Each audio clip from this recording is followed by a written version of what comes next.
안녕하세요. 오늘은 웨스트민스터 신앙고백에서 교회론, 국가와 교회의 관계를 좀 더 자세하게 알아보겠습니다. 어, 지금까지 여러 편에 있어서 존 페스코의 웨스트민스터 신앙고백의 신학 이 책을 중심으로 요약을 해드리고 있습니다. 저희가 이 교회론, 특히 25장, 그 웨스트민스터 신앙고백 25장의 가장 중요한 두 가지로 나눌 수 있는데요. 이 책에서는 성례와 교회와 국가의 관계로 나눠서 두 가지로 나누어서 설명하고 있습니다. 이번 시간에는 먼저 교회와 국가의 관계에 대해서 알아보고요. 다음 시간에는 성례, 특히 세례와 성만찬 요거에 대해서 좀 자세하게 알아보겠습니다. 교회와 국가의 관계라는 것은 참 이 역사적인 면에서 매우 중요하고, 특히 요즘에 들어서 저희 코로나 시대, 이 코로나 문제에 있어서 교회가 어떻게 인식하고 받아들여야 되는가, 이런 참 난처한 과제이기도 한데요. 그러면 웨스트민스터 신앙고백에서 어떻게 교회와 국가의 관계를 이해했는가? 이 일은 17세기, 특히 이 영국에서 일어났던 특수한 상황과 연관이 있습니다. 현재의 우리가 보는 정치관과 그 당시의 정치는 많은 면에서 다르죠. 특히 그 당시는 왕정 중심, 왕정 정치에서 왕이 국가의 통치자로서의 하나의 전제적인 사버렌티를 갖고 있었고요. 그런데 그 국가의 그 권력과 또한 이 교회의 권력과의 어떤 마찰과 또한 상호 협조와 이런 관계성에 있어서의 어떠한 문제가 대두됐냐면, 과연 왕이 교회의 머리인가? 이 문제는 저희가 아시다시피 헨리 8세에 있어서 교회가 수장령이라는 걸 발동해서 교회의 머리가 왕이다라는 정말 어처구니 없는 일이 있었죠. 물론 그것이 이제 나중에서 청교도에 있어서 바뀌었지만 한시적인 면에서 상당히 의미하는 바가 큽니다. 교회의 머리가 왕인가? 아니죠. 왕은 교회에서의 단순한 멤버다에 불과하다는 겁니다. 마찬가지로 대통령이 단지 교회의 멤버지 교회 위에 군림하는 자가 아닌 것처럼 왕은 절대로 교회의 머리가 될 수 없죠. 지금은 상식적인 수준에서 머물지만 그 당시에는 이것이 굉장한 이슈가 되었다는 겁니다. 뭐 여담이지만 미국 건국 당시 대통령들이 교회 출석을 안 한 이유도 어떻게 보면은 그 당시의 권력이 어떠한 면에서 보면은 교회에 빼앗기지 않으려는 어떠한 좀 separation이라는 개념을 좀 더 강조한 것의 의미에 있어서 이러한 것에 연관성이 있지 않을까라고 생각을 해봤습니다. 첫 번째로 알아볼 인물은 토마스 에라스투스입니다. 이 인물은 상당히 이 문제에 있어서 중요한 인물인데요. 이분은 스위스의 의사이며 신학자이며 여러 개 논문을 썼는데요. 이분이 교인이 지은 죄는 반드시 세속 정부가 치리를 해야 한다라고 주장했습니다. 예를 들면은 교회 안에서 어떠한 범죄가 일어났다, 그러면 교회법이 에서 하는 것이 아니라 세상의 법, 자연법에 의해서 다루어져야 된다라는 아주 독특한 주장을 했습니다. 이분의 지지자도 많았죠. 그래서 교회 내의 성찬 거부에 대한 것도 반대했다. 즉 저희가 보통 교회 회원이 어떠한 무리를 일으키는 어떤 범죄를 하였을 때에 성찬 거부를 하게 되는데, 그 성찬 거부 다음이 excommunication이죠. 성찬 거부에 대한 것도 교회가 해서는 안 된다. 즉 세속 정부가 이것도 관여해야 된다라고 주장을 했습니다. 그는 울리히 찔빙글리의 성만찬 교리를 따랐고 1570년에 장로교 정치에 반대해서 실패하다. 아시겠지만 우리집 인글리 성만찬교리는 하나의 기억, 예수 그리스도를 기념한다. 리멤버에 끝났죠. 근데 장로교는 그렇지 않습니다. 장로교는 그리스도의 영적 임재를 우리가 주장합니다. 영적 스피리추얼 프레젠스를 주장하죠. 이분의 의견에 지지하는 분들은 루돌프 괄터라는 분하고 루이스 드 무린, 존 셀든, 존 라이프, 토마스 콜먼 이런 분들이 토마스 에라스투스를 지지했고요. 우리가 아시다시피 티오도르 베자는 칼빈의 제자죠. 티오도르 베자는 반대했습니다.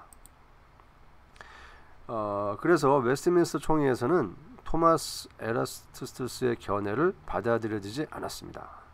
이게 상당히 중요한 결론이었죠. 왜냐하면 앞에서 말씀드렸지만 헨리 8세와 같은 이러한 그 왕이 교회의 머리가 되는 것에 대해서 강력히 반발했기 때문에 국가의 권위의 경계선 어디까지가 한계를 가지고 교회 안에 넘어오지 마라. 대부분 투 킹덤 나중에 말씀드리겠지만 두 왕국 이론을 써서 국가에서 하는 그 왕국과 교회의 왕국은 다른 것이고 두 개가 존재한다라는 두 왕국 이론을 생각했습니다. 그래서 교회와 공직자의 관계를 이런 맥락에서 그럼 과연 존 라이프시라는 사람이 왜 토마스 에라스투스를 지지했느냐? 이분은 웨스트민스터 총회에 참석을 했는데요. 이분이 그가 쓴 일기장에 일기장이라면 일기장의 기록에 이런 여러 가지 안 좋은 것을 보게 되었습니다. 그 당시에 그 총회에서 일어났던 예배 소홀이라든지 총회 불참석, 조기에 떠나는 거, 그러니까 그 끝까지 참여하지 않고 중간에 떠나는 거, 총회 기도회에서 대부분 사람들이 결석한 거, 불경건의 행동이나 논정 시에 화를 내는 거, 당파적 행위, 목회자의 심각한 죄에 대해서 조사하지 않는 거, 이런 여러 가지 일에 대해서 이거 교회가 제대로 이것을 관여해서 지도 감독 못하고 있다라는 어떤 불만이 쌓여서 이분은 세속 권력에 우리가 이것을 맡겨서 해야 된다라고 주장을 하게 된 거죠. 그래서 또한 그 의회에 대한 잘못도 지적을 했습니다. 왜 세속 권력이 엄숙동맹, 그 당시에 엄숙동맹에 나온 율법 폐기론자들과 제세례파들을 왜 억압하지 않느냐, 이런 것에 대한 불만 지적했고요. 종교를 권장하지 않는다는 거죠. 무대, 연극, 술집, 음란 문화를 억제하지 않고 목회자들의 재정적 필요를 위해 교회 예산을 처분하지 않았다. 이런 여러 가지 사항을 나열하면서 의회에 대해서도 따끔하게 일가를 했습니다. 그래서요, 웨스트민스터 참가자들은 두 권력, 국가와 교회의 권력의 차이점을 잘 간파하지 못했었어요. 그래서 이단자들에 대한 처벌도 우리 존 카튼, 우리가 마녀 사냥도 지난 시간에 얘기했지만 이러한 처벌에 대해서도 국가도 할 수 있다라고 생각을 했죠. 그래서 교회에 대한 교리를 보겠습니다. 25장 1절에 보시면 무형적, 인비저블하고 2절에는 유형교회, 비저블 처치 두 가지로 나눴습니다. 그래서 무형적, 인비저블, 보이지 않는 교회는 머리 되시는 그리스도를 중심으로 하여 그 아래 하나로 지금까지 모여들었고 장차 모여들게 되는 택함을 받은 모든 사람입니다. elect, 택함을 받은 모든 사람이죠. 그 다음에 그리스도의 신부이며 몸이며 만물 안에서 만물을 충만케 하시는 그의 충만이다 라고 정의를 내렸고요. 유형교회, 비저블 처치죠. 복음시대는 보편적인 일반적인 교회다. 즉 이 교회는 주 예수 그리스도의 왕국이며, 즉 주 예수 그리스도의 왕국 정확하게 표현했습니다. 하나님의 집이며 권속이다. 이 교회를 떠나서는, 즉 교회 밖에는 통상적으로 결코 구원받을 수가 없다라고 설명했습니다.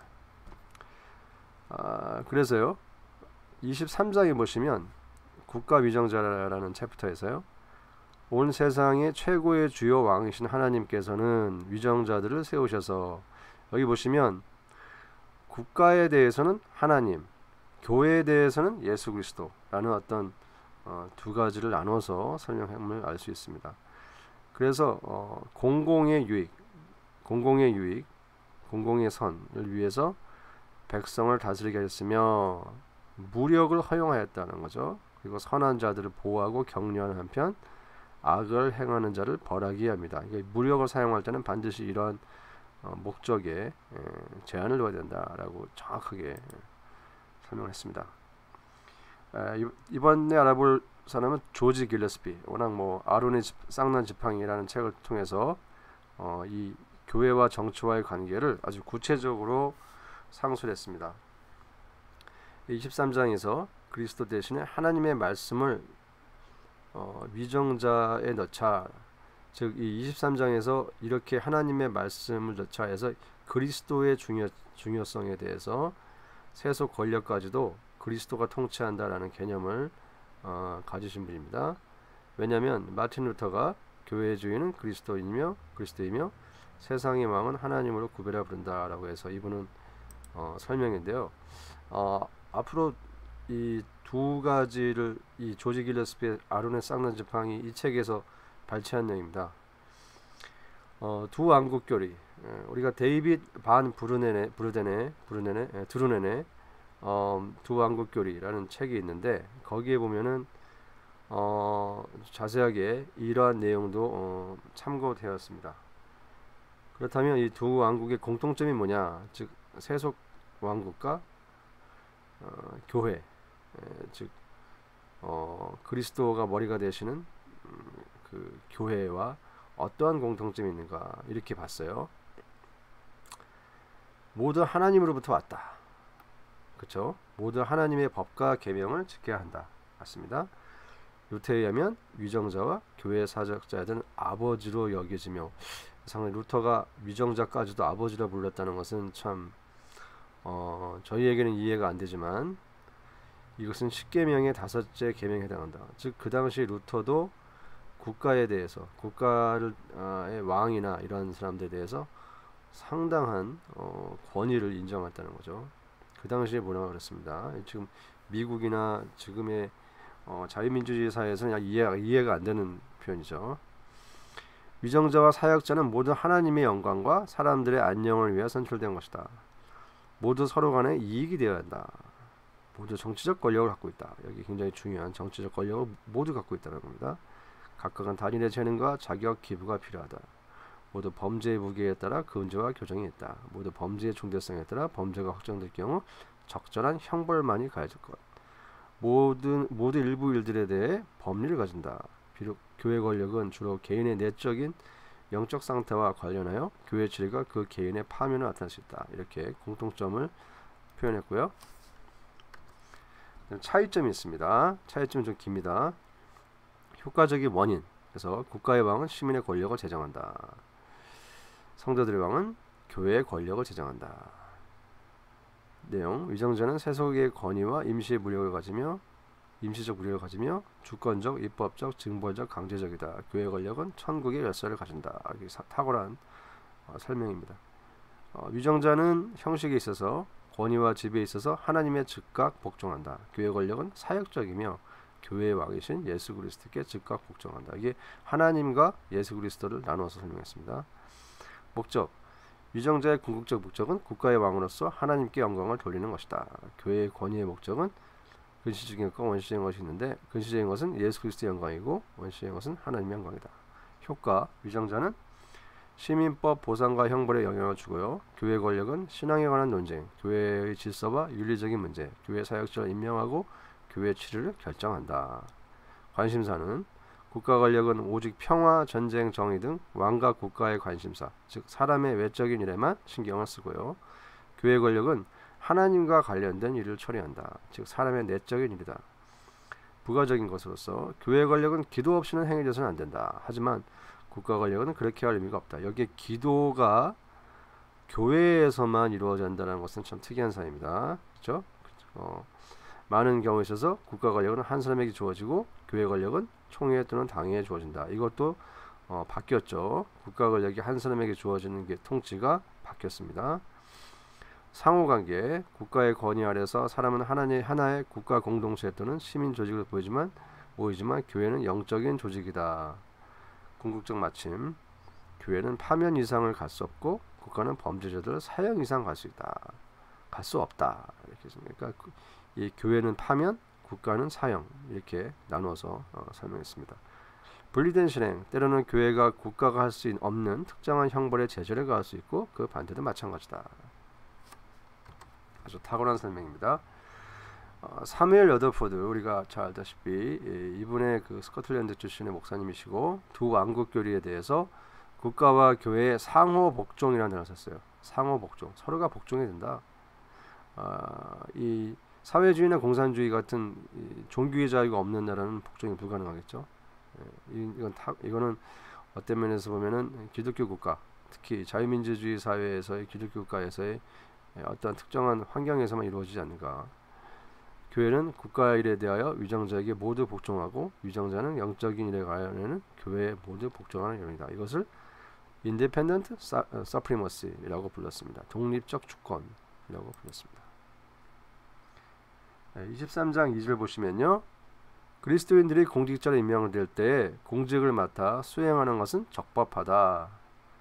그 직분에 종사함에 있어서 각 나라의 건전한 법률에 따라 특별히 경건과 공의와 평화를 유지하도록 해야 한다.